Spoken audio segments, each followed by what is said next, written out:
Hey, what's going on, everybody? Welcome back to the Believe Fantasy Football Show. I am Fabs, your friendly neighborhood fantasy football analyst, along with my pal Tass behind the virtual glass. We didn't get a chance to talk about the Cowboys on Tuesday because the legendary King Bob Harris, of course, joined the program. Feeling a little bit better about him this week, though, Tass. Did you see the line is 16.5 right now in that game against the New York Giants for our beloved Dallas Cowboys? Well, they're playing Tommy DeVito, right? They're playing Tommy DeVito. They're down playing by the Daniel docks. Bellinger. They're playing a Swiss cheese offensive line. We're going to talk about Saquon Barkley a little bit later on, and it's not good from a fantasy football perspective. That's for sure. I don't like at least they stayed in the game with the best team in the league narrative. That's a bunch of crap to me, but it is what it is. Really? The Cowboys are very likely to slaughter the Giants, take out their frustrations on a team that is a wounded animal. Were you left completely hopeless after the loss? No, because I know we're not going anywhere anyways. Like we're a team that's good enough to lose in the playoffs in the first round. My mind is not. I think we could win the wild card round and then lose the next round. Well, that's our best case scenario, and that kind of stinks as our best case scenario. Yeah. I know we got a lot of laud and praise for the way that we competed in that game, and Dak was good. What are we, the Texans? Like, I don't want that. The thing that popped up into my head was like, can we do this against a team that's not a divisional rival? Because like it's very easy to get out of bed for a divisional rival game, especially against the Eagles when it's Cowboys-Eagles. But the game that we got trounced was against the 49ers. Yeah. Unfortunately, there's not really another NFC team that I feel like is a big enough test for us to really, if we beat them, show me, oh, these Cowboys are different. Like they've grown over the course of the season.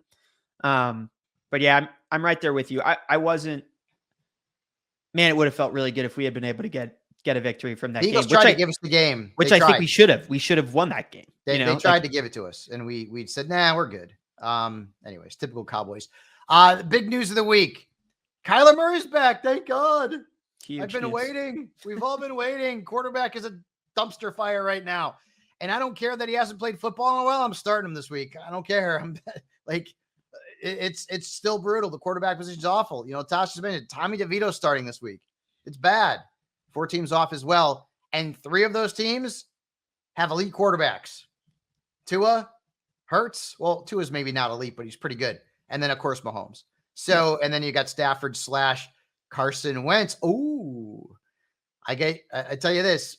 People will make jokes about Carson Wentz. If you're in a 2 quarterback league, you went and put in a claim for him because I don't know what's going on with Stafford, but the Rams have a bye this week. So that's neither here nor there. So yeah, Kyler's back this week. So he'll get to start in the Battle of the Birds there against Atlanta. James Conner is designated to return. Don't know if he's going to play yet. Let's keep our fingers crossed because that backfield is a disaster without him. One thing to keep your eye on this week is Jamar Chase. Suffered that back injury in the game last week. Stayed in the game, but he's sore. Didn't practice on Wednesday. I'm a little worried about him, to be quite honest with you. I know he's a gamer. The problem is that game against Houston, that could end up being a really high-scoring game, and it would stink to lose Lamar or Jamar, excuse me, in that scenario because I think he'd put up pretty big totals. T. Higgins also a little bit banged up as well, so we got to keep tabs on the status of Jamar Chase. And then Justin Jefferson's back in practice. He ain't playing this week, so you won't see him out there against New Orleans, but Jefferson's getting closer.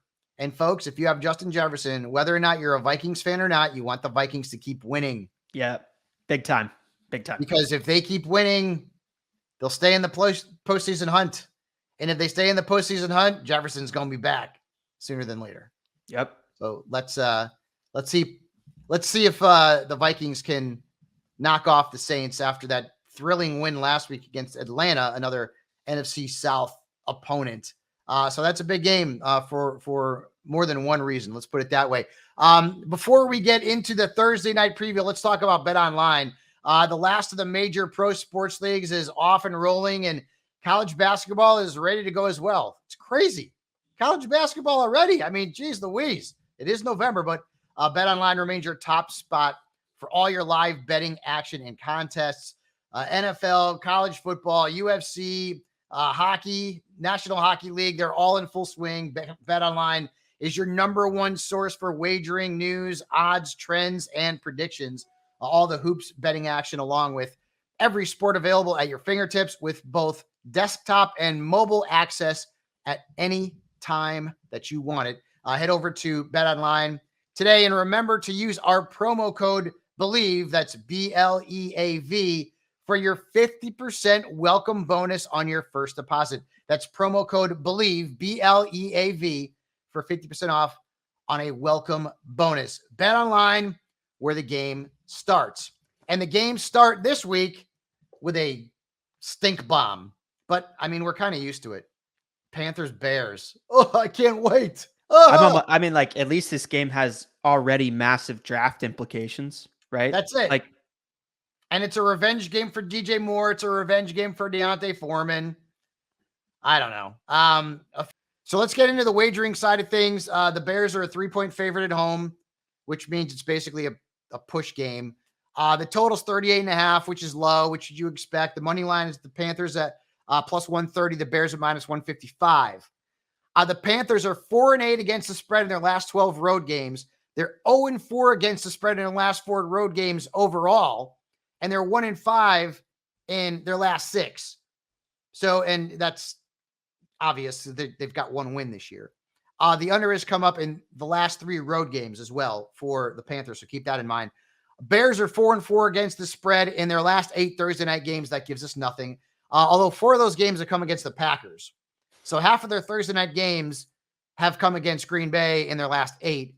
They're 4-8-1 against the spread in their last 12 home games, and they're 1-5 against the spread in their last 6 home games. I don't know what to tell you, man. I'm not touching this game. I don't want to. Why? Why bet this game? Save your BetOnline action for the Sunday slate. Exactly. How about that? Yeah. Why? I'm going to give you some player props from Jen Piacenti. Spend your dough on that. This game does not have many must starts, right? Like, when you talk about like Chiefs, Dolphins in Germany, there's a lot of them. Although many of them did not live up to expectations, including Mahomes and Tyreek. I'd say Adam Thielen's the only must start in this game for the Panthers. The Bears have allowed the 9th most points per game to wide receivers that run their routes on the perimeter. They've allowed a 67.2% catch rate to wide receivers.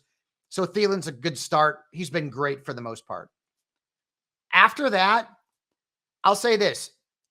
Bryce Young has maybe got the best matchup of any quarterback on the slate this week. The Bears have allowed the most fantasy points to quarterbacks. 7 have scored over 18. 6 have scored over 20. But I don't trust Bryce Young. But if you're playing in a DFS tournament, maybe he's your captain. Because my guess is that more people will go with like DJ Moore as their captain. There's not like a player that's like, yes, that's the guy. Like, if the Chiefs are playing, it's like, yeah, it's Mahomes the captain spot, unless you want to go contrarian. Bryce Young might be your captain tonight. The matchup's really good, but can he take advantage of it? We're going to find out. Chuba Hubbard is a start for me. The Bears have allowed the 6th most points to running backs. I don't know what Miles Sanders' role is going to be. He got more burn last week, but still not a ton. And you guys know me, I'm not much of a Miles Sanders fan. On the Bears side of things, there's 2 players that I feel like are probably going to be in a lot of lineups for sure. DJ Moore, because of the revenge game narrative, even though the Panthers have allowed the 9th fewest points to perimeter receivers. They're tough against the perimeter. They've allowed a 67.2% catch rate to wide receivers. That's not great either. So while the matchup's not great, I think people are going to start DJ Moore. And I think people are going to start Cole Kmet too. He's had 2 touchdowns and 41.4 points combined in his last 2 games. Been pretty good. Problem is, the Panthers have allowed the 2nd fewest points to tight ends and the 5th lowest catch rate. So it's not a great matchup for Cole Kmet, but it's thin position. D'Onta Foreman, revenge game. The Panthers are awful against the run. So if Foreman's going to be the starter, and we're not exactly sure what the rotation of the Bears running backs is going to be, we're unsure of Khalil Herbert, for example. If Foreman is going to be the guy, he's a flex play tonight. He's definitely a flex play in this game on Thursday. Let's give you some player props from the Princess of Props, the great Jen Piacenti, who I bow down to every week. We are not worthy, but luckily she hooks us up. She likes Bryce Young, Tass, over 1.5 passing touchdowns. I told Bears, man. Bears defense is crap against the quarterbacks, and it's plus money at 170. Just keep that in mind. She's got Chuba Hubbard over 13.5 receiving yards at minus 115. And she's got Miles Sanders under 21.5 rushing yards at minus 130. I mean, 21.5 is about as low of a number as you're going to see for a guy that's a quote unquote starting running back. He's not. He's not anymore. Chuba Hubbard's a starter. Sure, but there is no starter in that backfield, really. Like, no, Chuba Hubbard's dominated the touches the last 2 weeks. So, I mean, he's the guy. It's a risky bet, right? Because Miles Sanders, if he has one run where he takes it for 17 yards, all he needs is 4 more yards or 5 more yards, and then he's over that 21.5 mark. I much more would rather take the Chuba Hubbard over 13.5 because the same thing applies, right? All it takes is one pass out of the backfield. He takes it upfield for a first down. Okay, you're looking great. The Bryce Young bet I like because, I mean, if you're willing to even stream him and in some capacity you think he's a QB that can actually make some noise this week, I mean, then yeah, he's going to need to throw 2 or 3 touchdowns. So I like riding with Jen there. It's just, I know it's hard, and Bryce Young has not been great. I wonder if the Panthers are regretting not drafting CJ Stroud or Anthony Richardson. At this point, maybe they are. It's still early, obviously, very early in the kid's career. Early, yeah. But listen to these numbers that the Bears defense has given up to quarterbacks this season, all right? In week 1 to Jordan Love, who has been bad the last month, they gave up 3 touchdown passes. Then 2 weeks later, they gave up 3 to Mahomes. It's Mahomes. The next week, they gave up 3 to Russ Wilson. The next week, they gave up 2 to Sam Howell. Then they gave up only 1 to Kirk Cousins, which is a surprise. Only 1 to Aiden O'Connell, who's Aiden O'Connell, and he didn't play the full game. Right. That was the Hoyer O'Connell game where they both sucked. Justin Herbert beat him for 3. Derek Carr beat him for 2. But remember, Taysom Hill also threw a touchdown pass against them too. So they actually gave up 3 touchdown passes last week too. So, whatever Jen says, I listen. She's E.F. Hutton to me. Let's go. Do you even know what the E.F. Hutton reference is, Tass? That one I don't know, Fabs. There was a commercial way back in the day, E.F. Hutton. Okay. When E.F. Hutton talks, people listen. Yeah. Who is E.F. Hutton?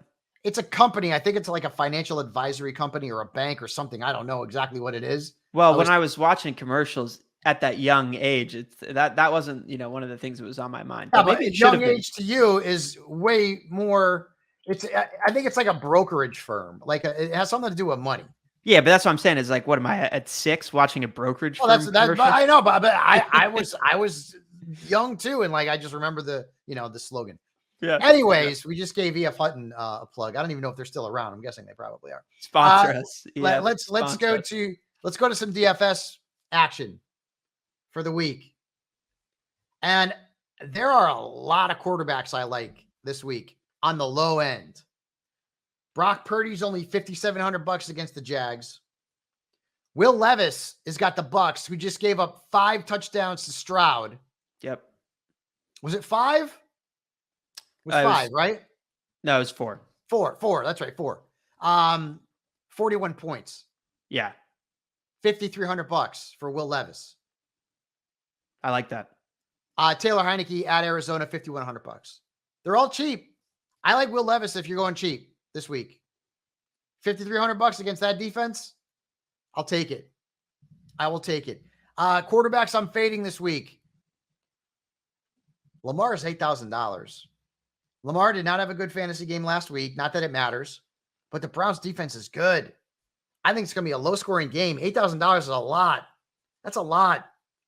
I'm not spending $8,000 for a quarterback who's playing the Browns. I don't care who it is. Trevor Lawrence, $6,000. I'm not Trevor Lawrence. And I know the narrative is he's a second half quarterback. Okay, well, let's see. And not that the Niners are great right now, but I'm not paying that much money for Lawrence. Coming back off of bye, I think they'll look pretty good this week. And Chase Young will be in the rotation on the defensive line as well. Derek Carr, $5,800 too much. Don't love Carr this week. Did like him last week, though. Running backs this week that we may want to go with. Joe Mixon's only $6,200 against the Texans. That's pretty good. That's pretty good. Brian Robinson's 54 against the Seahawks. Najee is $4,900. We're talking in a positive tone about Najee Harris. 3 straight games, double digits, 15 plus in 2 of those games. He deserves it. He deserves to be talked about in a positive tone. Packers, yeah. It's a good matchup. It's a good matchup. Yeah. Now, the running backs to fade. Saquon, 7,700. Nope. I got to be honest with you. Unless Saquon's number goes down, I wouldn't touch him the rest of the year. Listen, the Giants are barely an NFL team. They really are. With all the injuries, you're starting Tommy DeVito, a patchwork offensive line. Darren Waller's out. And you got the Cowboys this week. Good luck. I don't love Pollard either. Here's why I don't love Pollard. He's $7,300, which is expensive for a running back who's not done really much, at least based on what we were expecting. And if the Cowboys are killing the Giants like we did the first game of the year, Pollard might not play a lot in the second half or in the fourth quarter. Here's my logic against that. And you're absolutely right. He's been severely ineffective in comparison to last season and the season before. I think he's averaging 4 yards per carry right now, as opposed to 5.2 last year, which is drastic, like so bad, such a bad split. But I think he needs a get right game. And I think he needs a game where he gets 20 touches. He gets 20 carries, 18 carries in 4 receptions.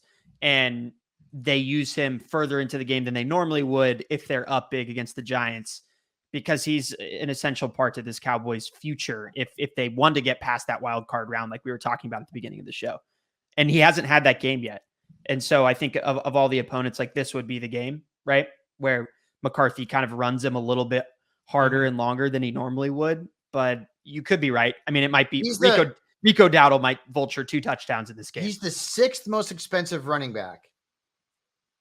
I'd rather play Etienne, who's cheaper.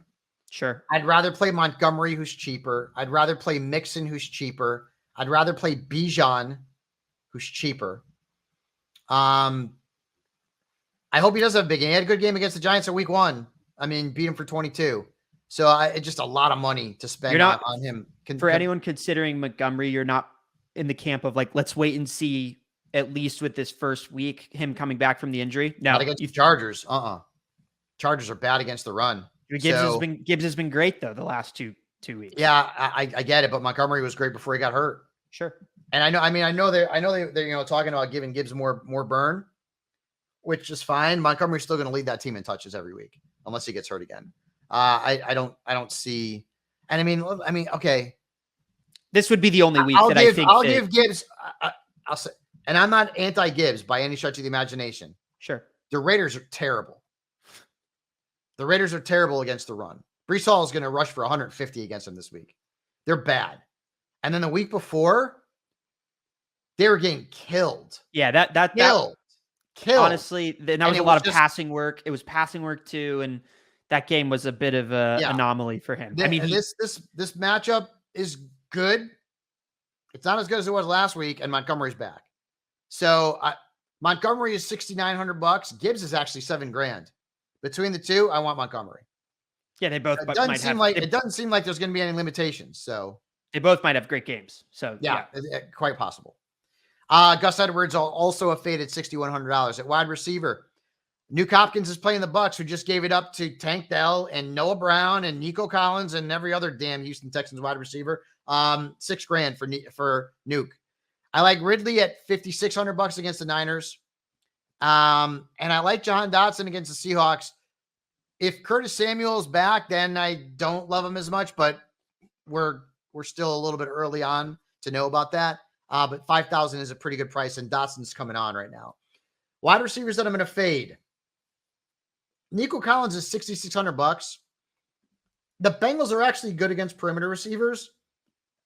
I know the total's high in this game, so maybe you throw the defenses out. But, I mean, Nico's got competition, man. I mean, like, we didn't see this Tank Dell thing coming. And Noah Brown's looked good. Robert Woods is still banged up. Schultz is getting his. $6,600 is too much for me for Nico. Amari Cooper, $6,300 against the Ravens. That's a lot against a good defense. And then Jordan Addison, $5,900 is a lot against a good defense without Kirk Cousins. Tight ends that I like this week. Gerald Everett's $3,900 against the Jets. The Jets are awful against tight ends. And Quentin Johnson didn't look that great last week. Now it was against the Jets though. So I'll give him a hall pass there. But Everett's cheap. Jonnu Smith is only $3,600 against the Cardinals. And Trey McBride in that same game is only $3,500 against Atlanta. So I like those three. Kyle Pitts, nope. I can't. $4,100, nope. Not going there. David Njoku, who's been really good the last like 3-4 weeks, but really? Ravens, nope. $4,000, not going there. Luke Musgrave, $3,700 against the Steelers. Don't chase the points. I don't see another big game from him this week. So that's your look at the DFS bargains and fades. Now, Tass, let's get into starts and sits, buddy. Let's get into it. We gotta get some music like for starts and sits. You know what I mean? Yeah. Like we've got to get something like underneath us, like while we're talking. You know, okay. I don't know. I'll come up with some like 80s music or something like that. You know, we can do that. We could do that. Oh my gosh. How about some Motley Crue? Ooh. You know me, man, my 80s music. Yeah. I think we'll get flagged if we put Motley Crue in there. You think we'll get an email from Nikki Sixx? Pretty quickly. No, not from Nikki Sixx, but from our good friends at Spotify. Yeah. All right. Let's get into the starts and sits for the week. Some of them obviously are going to overlap DFS. But I'm going with our guy Dak, man. You love having Dak on your Believe Fantasy Football team roster. I do. Thank you for that. Appreciate it. 20 plus in 3 straight. Giants this week. Not that the Giants defense has played awful, but they're going to stay on the field so much. Forget it. Go with Dak. I'm actually telling people to start Jared Goff on the road. I think it's the first time in like a year and a half. But the Chargers have been bad against quarterbacks. 5 have scored more than 20 against them. 4 have gone over 24. And I think it's going to be a high score in the game. The total's over 50. So I like Goff, even though he's not at home. I mentioned Purdy against the Jaguars. I dig him this week.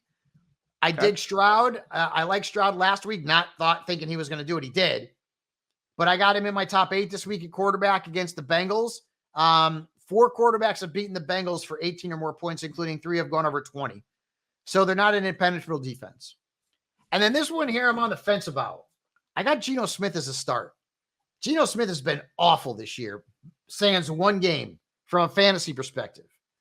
But the Commanders have allowed 21 plus points to quarterback 6 times this year, including 3 have gone over 25. Now they've played some really good quarterbacks to their defense, but including Jalen twice. But people are hurting at quarterback. If Geno can't do it this week, cut him. And hell, even if he has a good game this week, I might still cut him. Because I just not a buyer. He's not been the same guy that he was. No, because that wasn't him last year. I don't know who it was. I'm not sure. I don't know. And what's funny is that Geno played like Russell, and Russell played like Geno last year, right? Yeah. And now like Russell's playing more like Russell, and Geno's playing like Geno. I don't know. Whatever. Maybe they did like a body swap. You think so? A little freaky Friday. You're too young to remember this movie, Vice Versa. It was Judge Reinhold, and it was which the guys from the Wonder Years, Fred Savage. Yeah. And they ended up switching like bodies where one guy was like, yeah. Well, I was a Freaky Friday was my version of that, where the mom and the daughter switch. Yes. Okay. And it wasn't there. Wait. And there was a remake that had Vince Vaughn recently. That's like a horror movie that was like, I think it was called Freaky, where he switched places. He was like a serial killer, like a I don't think it's in Catherine Newton was the girl that he switches. I don't know. I saw that movie. It wasn't great, but it was funny. Yeah. It was funny watching Vince Vaughn embody a 17-year-old That was the best part of it. Yeah, that was the best part of it. So, all right. Well, that's my more recent example, but I always go to the 80s. Anyways, I'll just throw out there I'm a little precocious about playing CJ Stroud. this week. I think that I know the over is really high. This Bengals defense has not allowed more than 20 points in their 4-game winning streak that they're on right now. This is a different team. Like, I don't look at the first half of their season as an evaluation of what that team is. It's what that team was, right? And Lou Anarumo and that defense has really shored things up. So I'm going to start CJ Stroud in the league that I have to, but I'm limiting my expectations slightly because I think that defense, and you had Nico Collins as a fade in DFS, and I think you're right on the money there. Like, I'm gonna start Dalton Schultz in the league that I have him in because I have to. I don't have any other options, but I'm not expecting a repeat of what happened last week, or even maybe half of that, honestly. But if I get between 15 and 20 points, I'm cool. I'm cool with that. My pushback on that is that in their last 2 games, both quarterbacks have scored over 18 points, Purdy and Josh Allen. You would expect it from Josh Allen. The Bengals have done really well against crap quarterbacks. They gave up 11 to Geno. They gave up 8 to Dobbs. They gave up 12.7 to Tannehill and 11 to Stafford. They gave up 23 to Lamar and 21 to Deshaun. So when they've played a good quarterback, the good quarterback has done well. Who I think didn't Deshaun run maybe 2 touchdowns in? Scores? He had 1. Okay, one. Okay. So the rushing upside has been really helpful against them. Lamar had 54 yards. Purdy rushed for 57 yards. And Josh Allen rushed for 44 yards. So yeah, good point on that. They've given up 230. They gave up 258 to Josh, 365 to Purdy, 320. They gave up 326 passing yards to Geno. Just Geno had 2 picks and no touchdowns. Geno. Oh, Geno. That was the easiest bust prediction of the year. There's no way he was going to do what he did again last year this season. Maybe the people that were out on him. Deshaun Watson, top of the sit-em list at the quarterback position against Baltimore. They've given up the fewest points to quarterbacks in the last 4 weeks. Trevor Lawrence, I don't know what the infatuation. Maybe people love him as a second half quarterback. That's fine. I'm not playing him against the Niners if I can help it. I don't love Russell. I've still got Russell in my top 13 quarterbacks because quarterback is an S show. But I mean, quarterbacks are averaging 13.3 points per game against Buffalo this year. That's not good. Jordan Love in Pittsburgh, bad matchup. Jordan's not playing great. I'm sitting him. Gardner Minshew over in Frankfurt, right? That's a Germany game. Hopefully he'll get himself a nice beer and a pretzel and a stein of beer. Yeah, he's not going to give you a lot of fantasy points this week. Gardner Minshew. By the way, those big pretzels.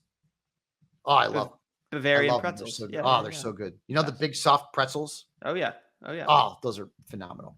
Phenomenal. Best pretzel I ever had. Yankee Stadium. The old Yankee Stadium. There was vendors who would steal grocery store carts and turn them into grills. And they'd have these big pretzels. They're not like gigantic pretzels, like some of them you see like appetizers at places, but a good sized pretzel. And they literally would line the bottom of the carriage with hot coals. And they would heat them up and so good. Anyways, back to my childhood there. I was about to say you talking about a food that people can't get anymore because it's not old Yankee Stadium. So good. Just dragging them through the mud. Way to go, Fabs. So good. All right. Stardom running backs. Some of these may seem like real low-hanging fruit. I would argue that they're not in every case. Ramondre's coming off a big game. Ramondre had scored single digits in 4 of his previous 6 contests before last week. So this is not low-hanging fruit. He had not been great. Colts have allowed 15-plus points to running back 7 times. I had to put Bijan Robinson on this list this week, Tass. He is averaging fewer than 9 points a game in his last 5. Now, one of those games is that game where he didn't feel good and he barely played. But still, people are worried about Bijan. Put your worry on me, okay? This is your validation to keep playing Bijan. The Cardinals have allowed the 3rd most points to running backs. Play Bijan this week, folks. I know he hasn't been as good as we all hoped. Play him this week. Did you see Arthur Smith's response to why Bijan Robinson wasn't getting more red zone touches? What, the thing about Algier? it's hard to tell you exactly what it was because it was a 5-minute response where he just meandered around from topic to topic, discussing like what's going wrong with everything. I'm not even really sure what he said. But man, that guy could talk. We got to get him on with you. You guys would be great together. Oh my gosh. I don't think he's coming onto a fantasy football show. I know. That's for sure. Because I'd be peppering him with questions that he does not want to answer. Anyways, Javonte Williams basically he filibustered it, is what he did. Yeah. They asked him a question. Hey, why is Bijan Robinson not getting more red zone touches? And he went on a filibuster. It was impressive. Javonte Williams, 27 carries in his last game before the bye. I like him against the Bills. If the volume is going to be there like that, Javonte is going to help you down the stretch. We talked about Najee and Brian Robinson in the DFS portion. I like both of them as RB2 flexes. Chuba Hubbard also certainly going to be in the flex conversation. I've got Saquon Barkley as my sit of the week.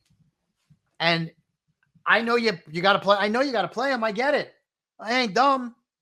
Okay. Well, some people might think I am, but anyways, Tommy DeVito, there's nobody else on the offense to stop. Cowboys have one of the better run defenses in the league. Road game. I can keep going. Their offensive line is garbage. Barkley is going to need garbage time to have a good stat line this week. That's just me. They're not going to play him in garbage time.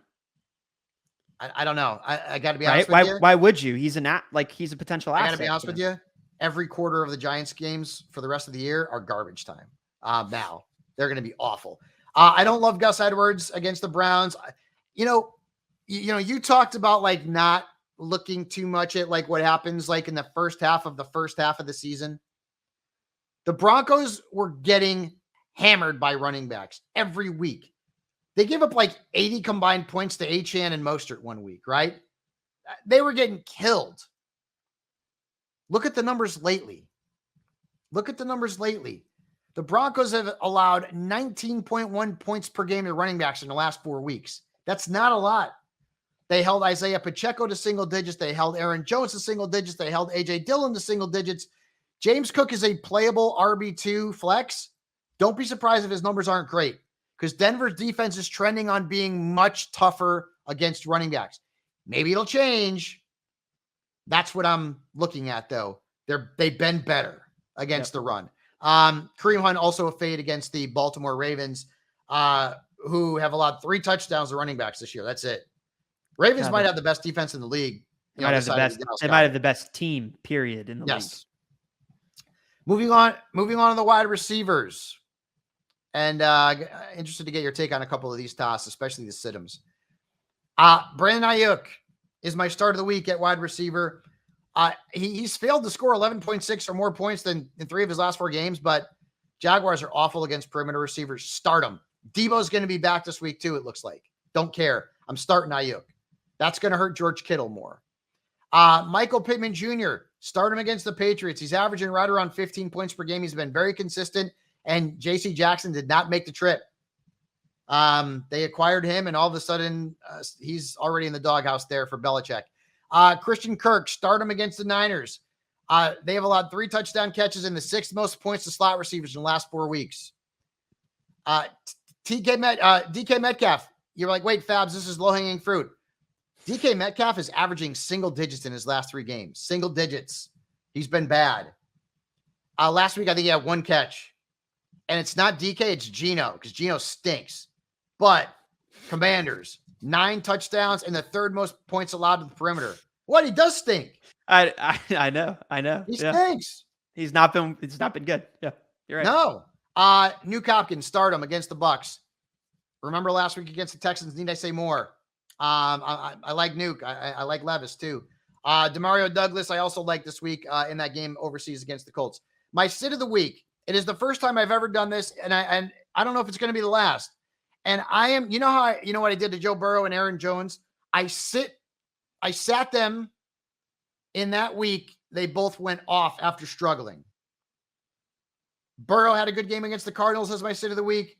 Jones had a good game last week against, was it Pittsburgh they're playing Pittsburgh this week. Whoever Pittsburgh played last week, Jones had a good game. I'm blanking off the top of my head. So Jones came out and had a good game. Yep. So you know what? I'm going to try to do it to Devontae Adams now. I'm going to try. I don't know if it's going to happen. The old Fabs reverse jinx. I'm going to try the reverse jinx on Devontae Adams. It was the Rams. Listen to these stats. Air Joe. In the last 5 weeks, he's the wide receiver 61, averaging single-digit points. He's got fewer points per game than Khalil Shakir and Jake flippin' Bobo in the last 5 weeks. And within a season, that's a decent sample size. Yeah. The Jets have not allowed a perimeter receiver to score a touchdown this year. They have allowed the fewest fantasy points to receivers that run their routes out wide. Aiden O'Connell's the quarterback. Everything screams sit Devontae Adams. Now, with that being said, don't come at me and be like, well, I played Jake Bobo over Devontae Adams, Fabiano. You're a jerk. Dude, wide receivers deep. If you want to play Hollywood Brown over Devontae Adams, you want to play Terry McLaurin over him or Michael Pittman Jr. over him, like that kind of player. Tyler Lockett. Yes, play him. Jacoby Myers. He's been better than Devontae Adams. All I'm saying is that I get it. It's total blasphemy because to me in the real football world, he's maybe the best receiver in the game. The numbers aren't there. What? And if I gave you Tass, if I said, Tass, here's the numbers of this receiver X in the last 5 weeks, is he a starter in fantasy?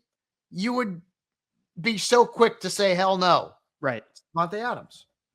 What I want to see is you as Dr. Sean McGuire and Devontae Adams as Goodwill Hunting. And you hug him because I know you love him. You've talked time and time again about how talented he is. And I think no one would dispute that whatsoever. I agree. On any given Sunday, Devontae Adams is the best wide receiver in the NFL. And he really has been for the last 3 or 4 years, right? I want to see that hug, and I want to see you say it's not your fault, Devontae. Dude, I'll give him a big hug. And then I'll say, sorry, man, but I'm playing Michael Pittman over you this week. Yeah. No, I mean, you mentioned Marquise Brown, and I even think Michael Wilson, who probably ended up back on waivers for a lot of people, is an interesting pickup just to monitor with Kyler being back. Yeah. Yep. Rondale Moore too. Some other wide receivers to sit, some big names. George Pickens, 11.1 combined points in the 2 games since DJ returned, DJ being Deontay Johnson. And the Packers have given up 2 touchdowns to the perimeter this year. I have had Zay Flowers as a start like most weeks, and most weeks he's been pretty good. 2.1 points last week. His last 2 games have not been great. The Browns have allowed 5 touchdowns and the second fewest points to wide receivers. Flowers is a tough start. And now they're starting to get OBJ a little bit more involved. I don't know if that was a 1-week thing because it was his birthday. But Zay Flowers has not been great the last couple of weeks. And then Gabe Davis. This isn't even about the matchup. I don't know when the hell Gabe Davis is going to have a good game. And if he doesn't have a good game, he has 0 like he did last week. He's so hard to predict. The Broncos have given up the 5th fewest points to perimeter receivers in the last 4 weeks. I guess I'll give you that. Their defense has been better lately. So Gabe Davis is a fade for me. Michael Thomas also a fade last week. Didn't score a point. He's averaging 9.8 points per game. The Vikings have given up 1 touchdown and just 13.6 points per game to perimeter receivers in the last 4 weeks as well. So keep that in mind for Michael Thomas. Now down to the tight ends. Tight end's a gross position. And he's getting a little bit better, I guess, because we're seeing Laporta, really come into his own. We're seeing Kincaid come into his own. Jake Ferguson's coming into his own. Schultz has been really good for most of the last month or so. So we'll start off with Kincaid. Kincaid's almost getting too obvious to be a stardom, but tight end's thin, so I'm kind of stuck. But Broncos, second most points allowed to tight end. Start Dalton Kincaid. How about Taysom Hill? I told you last week to play him. I mean, he's had 4 good stat lines in a row. He threw a touchdown. He's like Swiss Army knife. He threw a touchdown. He's been running for touchdowns. He's been catching passes. With 4 teams on a bye against the Vikings, I'm playing Taysom Hill. I mentioned Dalton Schultz. No team in the NFL has given up more points to tight ends than Cincinnati. Dalton Schultz is a strong play this week. And then Trey McBride, I told you I like him in DFS. I like him here too. Kyler, I don't know what the rapport is, but I mean, McBride was on the team last year. So, and Kyler likes to throw to his tight end. Look at Zach Ertz last year. So McBride's in the mix. Ferguson also in the mix this week from a fantasy perspective. My sit-ems. David Njoku, who's been good lately. Ravens have allowed one tight end to beat them for 11 plus points. One. And just one has scored a touchdown. Not a good matchup for Njoku. Kyle Pitts. Even without Drake London, he didn't have a good game. It was Jonnu Smith, for crying out loud. He had 9.6 points. You'll take it, but it's not great.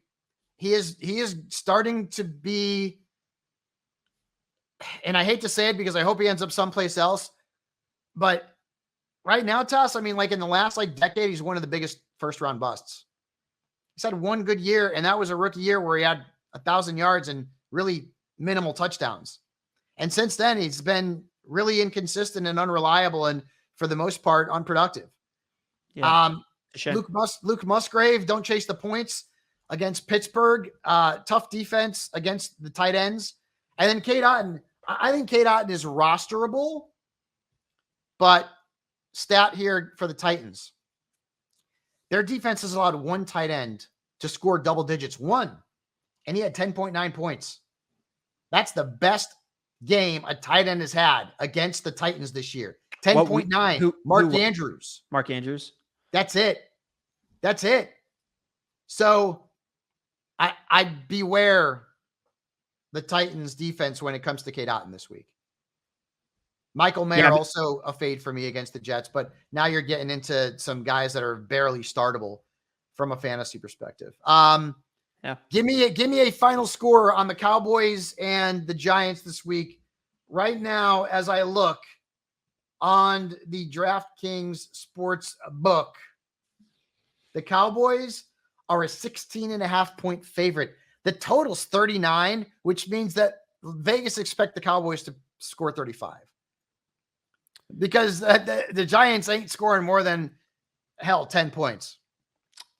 I'm going to go this is brutal, but I'm going with 31-6.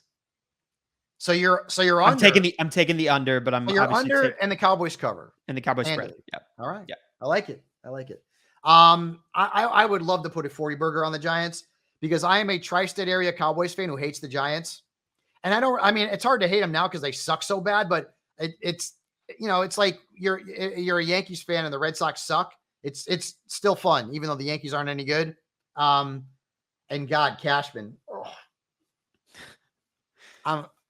Anyways, maybe in the offseason we'll talk a little baseball. But it's interesting. It's interesting because of just our age difference is that I had a lot more malice. I might have more malice for the Patriots than I do for the Giants, honestly, which is yeah. Because when the Giants won, when the Giants won, they took down the biggest bad in the NFL. I know, but I still didn't want them to win. I'm sorry. I didn't want them. I hate the Giants. I'm not. The Tyree catch was pretty epic, though. Not a fan. All right, folks, that's it for this week. Thanks for listening to the Believe Fantasy Football Show, of course, presented by Bet Online. Make sure you subscribe. Check us out. Me and Tass, we're here on Tuesdays. We're here on Thursdays with all your Thursday night football breakdowns, all your starts and sits. You can check out all of my stuff over at Sports Illustrated, si.com/fantasy. The player rankings are updated right to the minute. Kickoff on Sunday, so make sure you check it all out. For Tass, I am Fabs. We'll see you next week. Good luck in Week 10.